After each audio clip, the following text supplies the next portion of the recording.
आज का हमारा क्वेश्चन है जेईई मेन 29 जनवरी 2023 से, और इस क्वेश्चन में बेसिकली ये गॉस लॉ के ऊपर ही क्वेश्चन है या फ्लक्स के ऊपर बेस्ड क्वेश्चन है।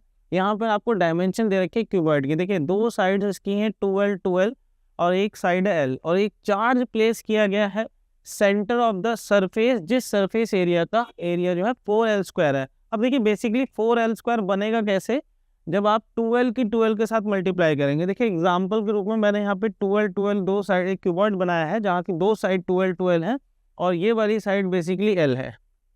आपसे बोला गया है कि चार्ज जो रखा गया है वो सेंटर में रखा गया किसी ऐसी सरफेस के जिनका सरफेस एरिया 4L²। तो देखिए या तो आप ये वाली सरफेस ले लीजिए या फिर मैं यहाँ पे लेता हूँ। देखिए ये जो ग्रीन से हाईलाइट कर रहा हूँ मैं, ये वाली सरफेस के सेंटर पे एक चार्ज रखा गया है और चार्ज का मैग्नीट्यूड भी दे रखा है Q। ठीक है, अब आपसे पूछा है कि फ्लक्स बताइए through the opposite surface to S. मान लीजिए इसे एस बोला गया है तो इसके अपोजिट सरफेस। अब देखिए बाय अगर हम यहाँ पे इस तरीके से देखें तो गॉस लॉ डायरेक्टली एप्लीकेबल नहीं हो पाएगा, बिकॉज गॉस लॉ तभी सक्सेसफुल आंसर देता है जब वहाँ पे सिमेट्री हो। अब देखिए हम कहते हैं सिमेट्री में कि पूरे टोटल फेसेस से जो है नेट फ्लक्स Q/ε0 जाएगा। अब यहाँ पे क्योंकि चार्ज अगर इस फिगर को ऐसे देखें तो सिमेट्रिकली प्लेस नहीं है, इसके सेंटर में होता तब हम देखते, तब भी एक प्रॉब्लम थी बिकॉज लेंथ अलग अलग है, इस सरफेसिस का अलग लेंथ है, इनका अलग है, तो ये गॉस लॉ से एग्जैक्टली नहीं हो पाता।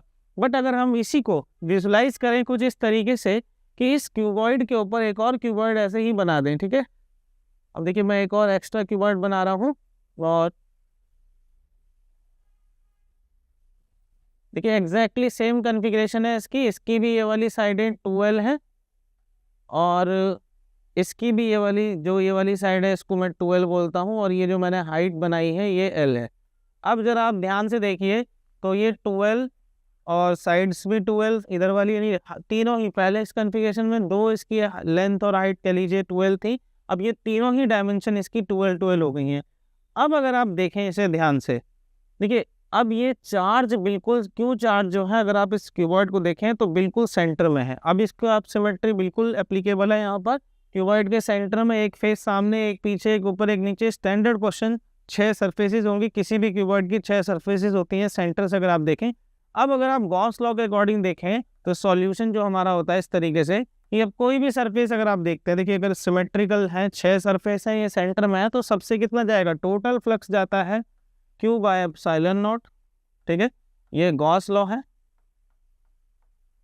और साथ ही साथ क्योंकि 6 की 6 सरफेसेस सिमेट्रिकल हो गई हैं अब, तो अब हम क्लेम कर सकते हैं कि जो 12 वाला साइड है यानी 5 थ्रू जो है सरफेस है कितना हो जाएगा Q/6ε0, क्योंकि यहाँ पर सिमेट्री अब एप्लीकेबल हो सकती है। देखिए पहले क्यों नहीं हो रही थी उसका कारण है कि पहले अगर आप इसे देखते तो चार्ज से जो फील्ड लेंथ निकलती है वो सारी तरफ, इस तरफ जो है फेस सरफेस एरिया बड़ा था, एक तरफ कम था सरफेस एरिया, एक तरफ L² था एक तरफ 4L² था, तो पॉसिबल नहीं था यह सॉल्यूशन क्लेम करना।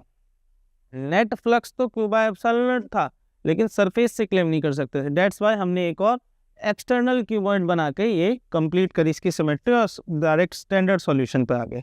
चलिए अब चलते हैं नेक्स्ट क्वेश्चन पर।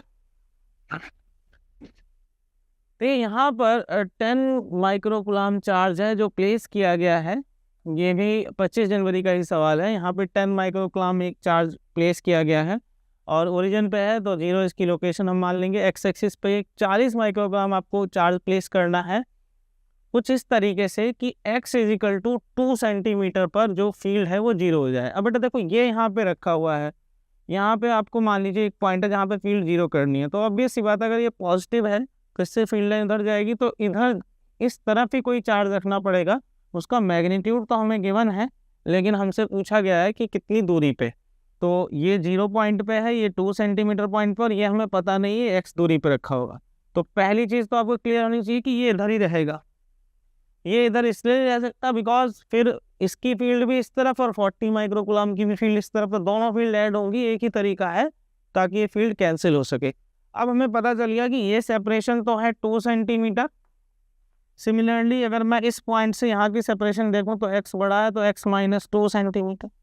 अब हमें बोल रखा है कि मान लीजिए B का P पॉइंट है, इस पर जो है फील्ड दोनों की वेनिश कर रही है, तो E जो 10 माइक्रोकुलाम वाले क्योंकि उसका मैग्नीट्यूड जो है बराबर होना चाहिए इलेक्ट्रिक फील्ड जो 40 माइक्रोकुलाम वाले से, ठीक है।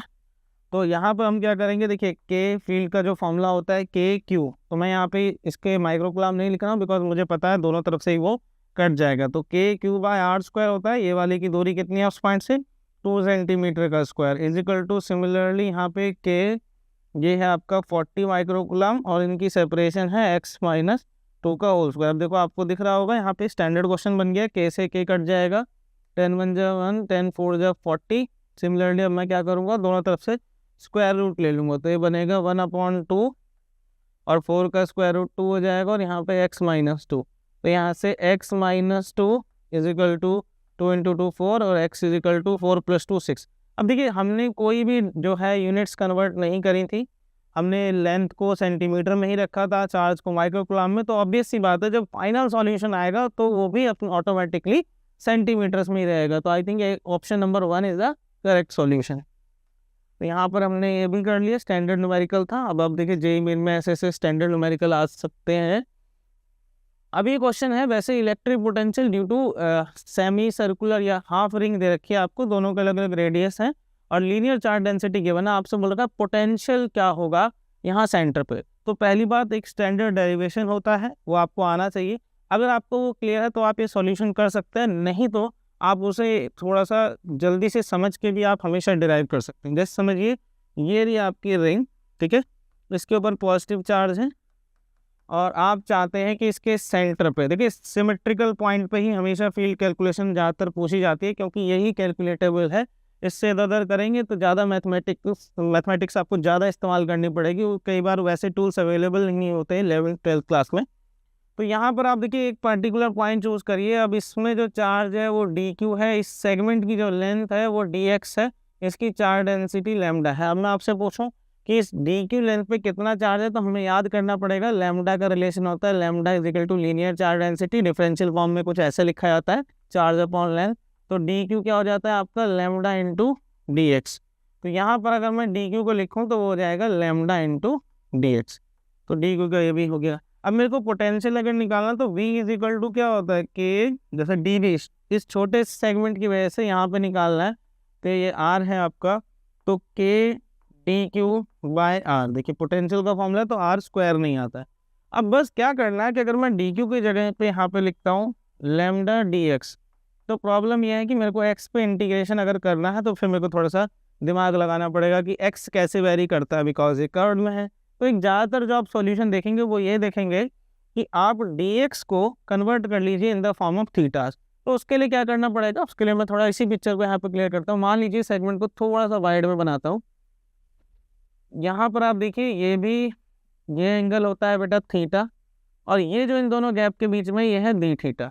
तो आप जानते हैं आर्क रेडियस का कि theta is equal to L/R होता है किसी भी आर्क का। मैं यहाँ पे ना रफ बनाया था, देखिए ऐसे देखिए, अगर ये एंगल जो है डी थीटा है, ये आर है, ये भी आर है, ठीक है, ये एक लेंथ हुई, तो theta is equal to L/R आप जानते होंगे आर्क लेंथ का।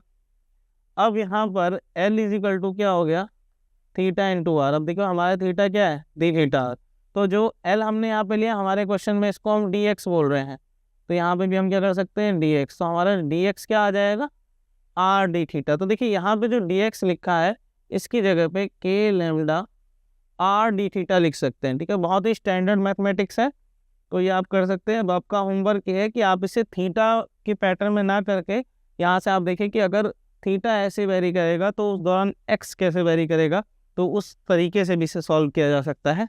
यहाँ पर r लिखते हैं, ये कट गया, तो आपका जो पोटेंशियल का जनरल एक्सप्रेशन हो गया ड्यू टू एलिमेंट, ये हमने ड्यू टू एलिमेंट निकाला है, अभी ड्यू टू एलिमेंट निकाला है, तो dv इज इक्वल टू हो गया आपका k लैम्डा डी थीटा, ठीक है।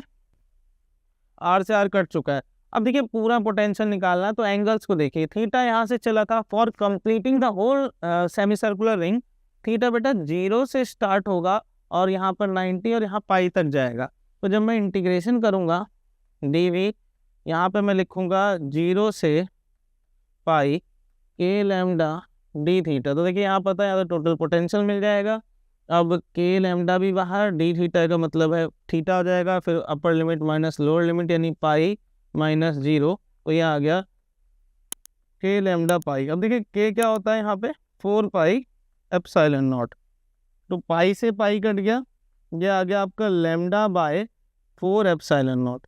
तो किसी भी सेमी सर्कुलर या हाफ रिंग की वजह से potential at the central point होता है lambda by 4 pi epsilon not. आप देख सकते हैं यहाँ पर कोई भी रेडियस रिलेटेड डिपेंडेंस नहीं है। उसका कारण है कि जैसे जैसे रिंग, अगर चार्ज डेंसिटी सेम है, रिंग का साइज बढ़ता जाएगा तो साइज से कोई बहुत फर्क नहीं पड़ने वाला, बिकॉज साइज जैसे बढ़ेगा तो चार्ज भी उस तरीके से बढ़ता जा रहा है। तो ये नहीं कि हम सोचे कि दूर होता जा रहा है तो पोटेंशियल कम होता जाएगा, ठीक है, क्योंकि इनवर्स रिलेशनशिप होता है ना। तो यहाँ पे चार्ज भी उतना ही फील्ड ऑफ व्यू में आ जाता है। बट फिलहाल फॉर्मूला भी यही कहता है कि यहाँ पर कोई भी रेडियस की डिपेंडेंस नहीं है। दुनिया की सेम अगर इस तरीके की रिंग होंगी, इन रेडियस का कोई भी फंक्शन नहीं है यहाँ पर। तो अब मेरे को ये दोनों अगर मैं बोलूँ इस because potential is a scalar quantity, तो इन दोनों की वजह से सेम ये वैल्यू होगी, ये ऐड हो जाएंगे। तो v एट ओ पॉइंट क्या हो जाएगा, दो बार इस एक्सप्रेशन को lambda by 4 epsilon not plus lambda by 4 epsilon not, तो ये बन जाएगा आपका लैम्डा बाय 2 एप्सिलॉन नॉट। तो देखिए ऑप्शन नंबर है। तो ये एक स्टैंडर्ड डेरिवेशन है। अगर आप डायरेक्टली ये रिजल्ट मेमोराइज करके रखते हैं फॉर एग्जामिनेशन पर्पस, तो आप ये बहुत जल्दी सॉल्व कर लेंगे। बस हाँ, आपको पता होना चाहिए कि एक्सप्रेशन कैसे आता है, बिकॉज स्लाइड चेंजेस हो जाए तब दिक्कत हो सकती है। चलिए अब हम अगले क्वेश्चन की तरफ चलते हैं। देखिए अगला क्वेश्चन भी ये 24 जनवरी को आया था। यहाँ पर भी स्पेसिफिकली मेंशन है, बेसिक क्वेश्चन है। यहाँ पर दो चार्ज हैं Q1 Q2 जो कि डिस्टेंस d पर रखे गए हैं किसी मीडियम में, ठीक है, मीडियम है जिस मीडियम का डाइलेक्ट्रिक कांस्टेंट k है। अब यहाँ से आपसे बोल रखा है कि क्या डिस्टेंस पे से रखें एयर में ताकि इलेक्ट्रोस्टैटिक फोर्स सेम हो। तो ये सबसे पहली बात, ये आपका basic knowledge of electrostatic force या कूलम्स लॉ आपसे जानना चाहता है कि आपने एक्सप्रेशन पढ़ाई है या सिंपल ऐसे करा है। मीडियम में अगर आपको दे रखा है तो सबसे पहले आपको पता होना चाहिए F medium is equal to 1/4 pi epsilon naught. देखिए जब मीडियम होता है ना तो यहाँ पे 4 पाई एप्सिलॉन नॉट वाली टर्म तो आती है, साथ ही साथ उस मीडियम का जो डाइलेक्ट्रिक कांस्टेंट है, जैसे ये k दे रखा है, कभी कभी इसे एप्सिलॉन r भी बोल सकता है, रिलेटिव इलेक्ट्रिकल परमिटिविटी। तो यहाँ पर ये k बेटा अलग से होगी, बाकी फॉर्मूला वही चलेगा Q1 Q2 बाय, क्योंकि दोनों की सेपरेशन d थी, ये ऐसे दे रखा था। तो एक केस में तो ये गिवन था आपको कि इनके बीच में कोई मीडियम है।